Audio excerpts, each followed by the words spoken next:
An anthology of readings of Almighty God's words.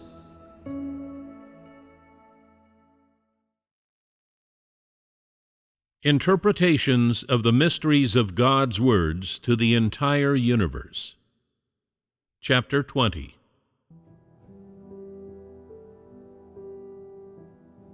God created all mankind, and has led all mankind unto today. Thus, God knows all that happens among man. He knows the bitterness in the world of man, understands the sweetness in the world of man. And so, each day, He describes the life conditions of all mankind, and, moreover, deals with the weakness and corruption of all mankind. It is not God's will that all mankind be cast into the bottomless pit, or that the entirety of mankind be saved. There is always a principle to God's actions, yet no one is capable of grasping the laws of all that He does. When people become aware of God's majesty and wrath, God immediately changes the tone to mercy and love.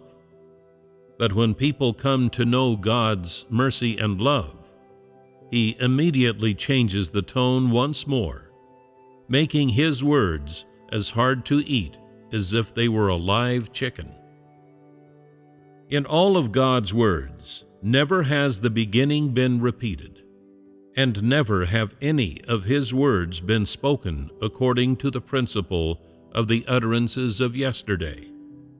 Even the tone is not the same, and there is no connection in the content, all of which makes people feel even more bewildered. This is the wisdom of God and the revelation of His disposition.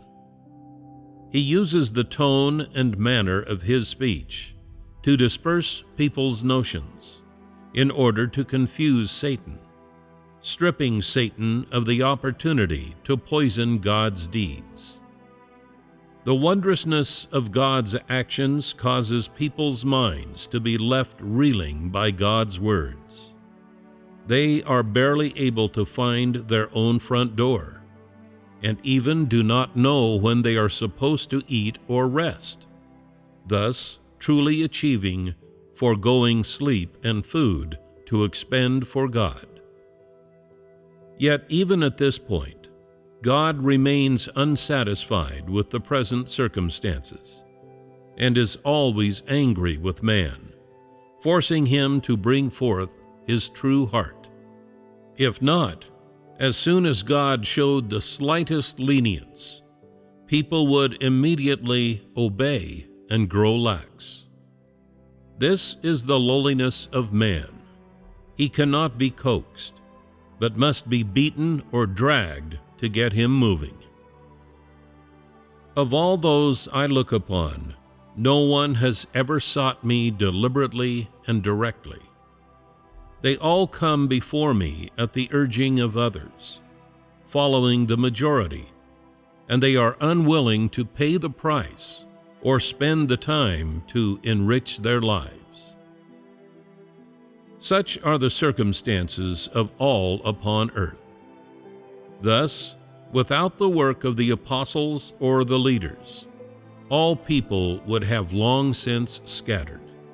And so, throughout the ages, there has been no lack of apostles and prophets. In these utterances, God pays special attention to summarizing the life conditions of all mankind. Words like, "Man's life has not the slightest warmth, and is devoid of any trace of humanity or light. Yet he has been ever self-indulgent, abiding a lifetime bereft of value, in which he rushes about without achieving anything. In the blink of an eye, the day of death draws near, and man dies a bitter death," are all of this type. Why is it that God has guided mankind's existence until today, and yet also reveals the emptiness of life in the world of man.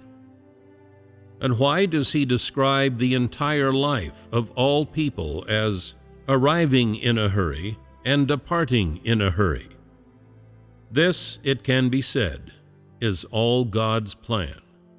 It is all ordained by God, and as such, in another respect, it reflects how God despises all except the life in divinity.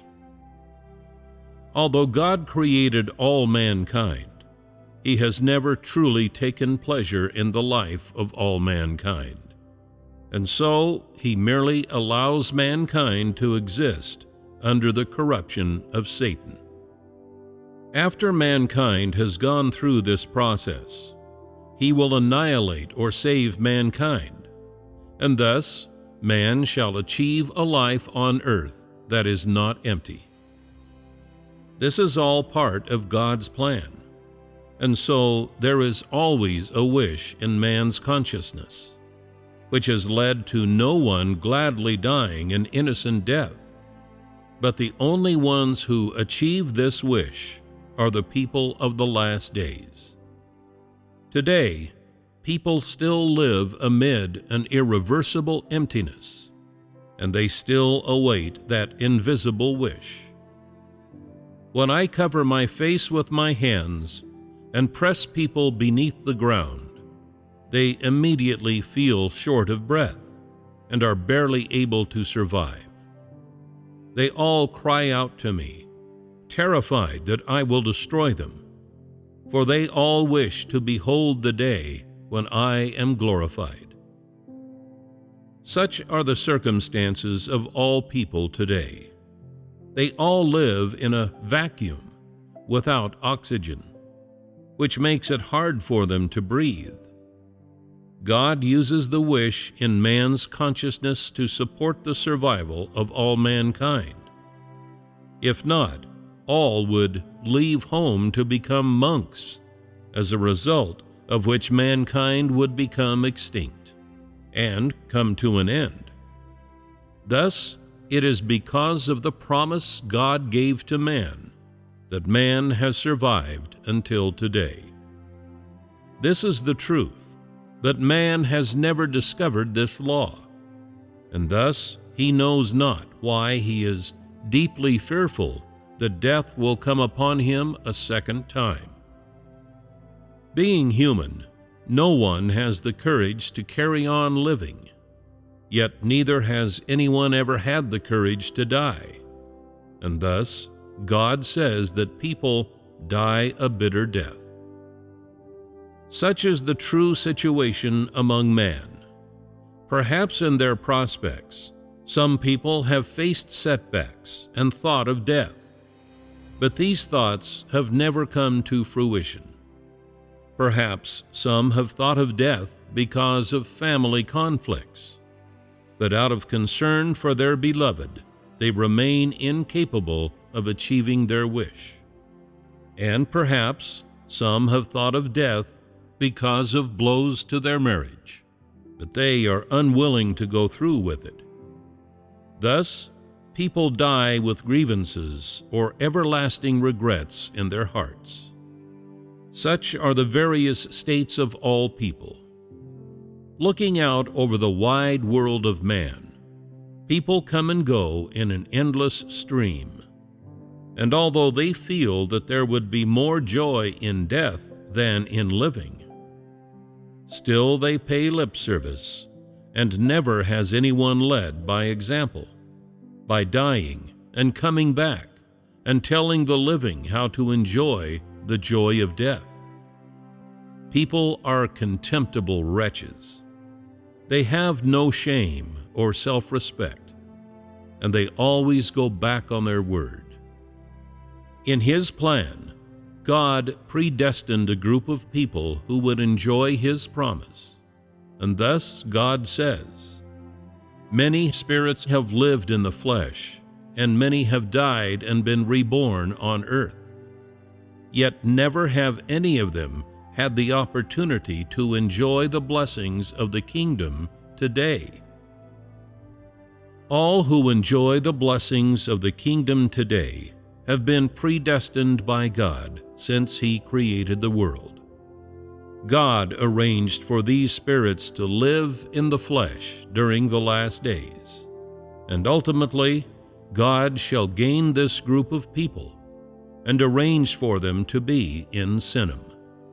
Because, in substance, the spirits of these people are angels, God says, "Has there really never been any trace of me in the spirit of man?" In fact, when people live in the flesh, they remain ignorant of the affairs of the spiritual realm. From these simple words, "Man shoots me a guarded look," God's mood can be seen. Within these simple words, the complex psychology of God is expressed. From the time of creation until today, in God's heart, there has always been grief accompanied by wrath and judgment, for the people on earth are incapable of being mindful of God's will. Just as God says, "Man is like a mountain savage." Yet God also says, "The day will come when man swims to my side from amid the mighty ocean, so that he might enjoy all the riches on earth and leave behind the risk of being swallowed by the sea." This is the accomplishment of God's will, and can also be described as an inevitable trend, and it symbolizes the accomplishment of God's work. When the kingdom entirely descends on earth, all people shall recover their original likeness. Thus, God says, "I enjoy from atop my throne, and I live among the stars. The angels offer unto me new songs and new dances. No longer does their own fragility cause tears to run down their faces.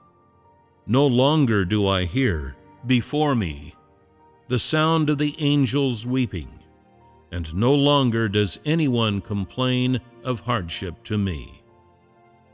This shows that the day upon which God gains complete glory is the day when man enjoys his rest. People no longer rush about as a result of Satan's disturbance. The world stops progressing onward, and people live in rest. For the myriad stars and the firmament are renewed, and the sun, moon, stars, and so on, and all the mountains and rivers in heaven and on the earth are all changed. And because man has changed and God has changed, so too will all things change. This is the ultimate aim of God's management plan, and this is what shall finally be achieved. God's objective in speaking all these words is mainly for man to know Him.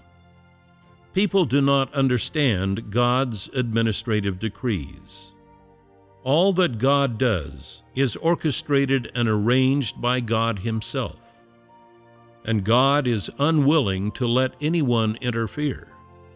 Instead, He allows people to behold that all is arranged by Him and unachievable by man. Even though man can see it, or finds it hard to imagine, all is controlled by God alone, and God does not wish it to be tainted by the slightest human thought. God will surely not forgive any who partake, even just a little bit. God is the God who is jealous of man, and it seems the Spirit of God is particularly sensitive in this regard. Thus, whosoever has the slightest intention of interfering shall immediately be beset by God's consuming flames, turning them into ashes in the fire. God does not allow people to display their gifts however they please, for all who are gifted are without life, These supposed gifts only serve God and originate from Satan, and thus are especially despised by God, who makes no concessions in this. Yet it is often people without life who are likely to partake in the work of God, and furthermore, their participation remains undiscovered, for it is disguised by their gifts. Throughout the ages, those who are gifted have never stood firm, for they are without life, and thus lack any powers of resistance. Thus God says, "If I do not speak plainly, man will never come to his senses, and will unwittingly fall into my chastisement, for man does not know me in my flesh." All those of flesh and blood are guided by God, yet also live in Satan's bondage, and so never have people had a normal relationship with one another, whether because of lust or adoration or the arrangements of their environment. Such abnormal relationships are what God detests most of all, and thus it is because of such relationships that words like, "What I want are living creatures that are full of life, not corpses that have been steeped in death.